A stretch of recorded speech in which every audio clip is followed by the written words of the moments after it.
السلام علیکم ورحمۃ اللہ وبرکاتہ۔ نحمد و نصلی علی رسولہ الکریم، اما بعد۔ الحمدللہ اللہ تعالیٰ نے ہمیں رمضان کا مہینہ دیا، تو رمضان کا مہینہ اللہ تعالیٰ کی رحمت سے پورا ہو گیا، لیکن اللہ تعالیٰ کی رحمت کا سلسلہ ختم نہیں ہوا۔ اللہ تعالیٰ نے ابھی بھی ہمارے لیے اپنی رحمت کے دروازے کھولے ہیں۔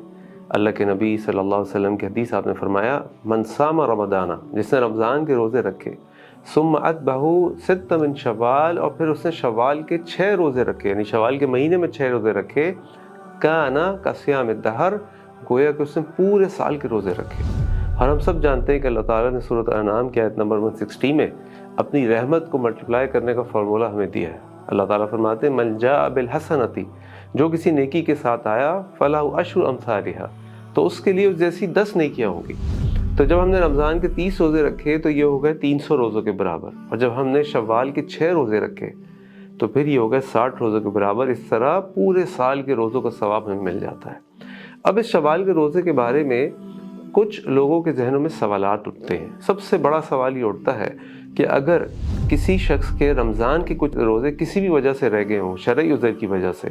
تو پھر اس کے لیے کیا بہتر طریقہ ہوگا کہ وہ پہلے رمضان کے روزے پورے کرے اور پھر شوال کے روزے رکھے، یا وہ شوال کے روزے رکھے اور پھر رمضان کے روزے بعد میں رکھ لے؟ تو اس بارے میں علماء کے دونوں اوپینینز ہیں۔ ایک اوپینین تو یہ ہے کہ جیسا کہ اللہ کے نبی صلی اللہ علیہ وسلم فرمایا کہ جس نے رمضان کے روزے رکھے اور پھر اس نے شوال کے 6 روزے رکھے، تو اس اوپینین کے علماء نے کہا کہ رمضان کے روزے پورے کرنا شرط ہے، لہذا اگر کسی کے 2، 4، 5، 6، 7، 10 روزے کسی بھی وجہ سے رمضان کے رہ گئے ہوں شرعی عذر کی وجہ سے، تو پہلے وہ رمضان کے روزے رکھے، اس کے بعد شوال ہی کے مہینے میں شوال کے 6 روزے رکھے، تو پھر وہ اس اجر و ثواب کا مستحق ٹھہرے گا۔ اور جو دوسرے اوپینین والے علماء ہیں، ان کا کہنا یہ ہے کہ جب انسان کوئی شرعی عذر کی وجہ سے روزہ چھوڑتا ہے تو یہ شرعی عذر بھی اللہ تعالیٰ نے اس کو دیا ہوتا ہے، تو شوال کے مہینے کے روزوں کا اجر شوال کے مہینے میں رکھنے کا ہے۔ اور ہم سب یہ بھی جانتے ہیں کہ اماں عائشہ رضی اللہ عنہا سے ہمیں پتہ چلتا ہے کہ وہ اپنے رمضان کے روزوں کی قضا اگلے سال کے رمضان سے پہلے ادا کرتی تھی، یعنی شعبان کے مہینے تک رمضان کے روزوں کی قضا کا وقت موجود ہے۔ تو ان دلائل کی وجہ سے وہ علماء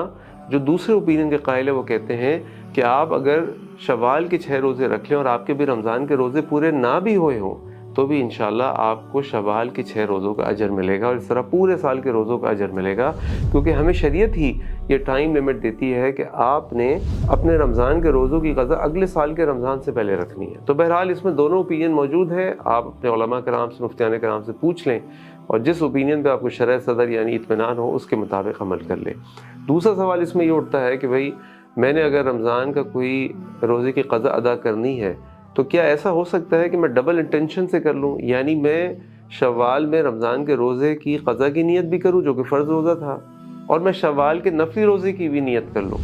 تو اس کے بارے میں علماء کہنا یہ ہے کہ ایسا نہیں ہوگا۔ فرض روزہ اپنی جگہ ایک حیثیت رکھتا ہے اور اس کو انڈیپینڈنٹلی فرض روزے کے طور پہ الگ ہی رکھا جائے گا۔ تو ایسا نہیں ہو سکتا کہ آپ رمضان کے روزے کی قضا بھی کر رہے ہوں اور ساتھ ساتھ آپ شوال کے روزوں کی نیت بھی کر لیں اور پھر آپ کو دونوں آپ کے کام ہو جائیں۔ تو ایسا کرنا علماء کے نزدیک جائز نہیں ہے۔ ہاں یہ تو ہو سکتا ہے اور یہ ہمیں کرنا بھی چاہیے کہ جب ہم کوئی نفلی روزہ رکھ رہے ہیں، اسے شوال کا روزہ ہے، اور وہ روزہ ہم پیر اور جمعرات کے دن رکھ لیں تو پیر اور جمعرات کے روزوں کا اجر بھی مل جائے گا،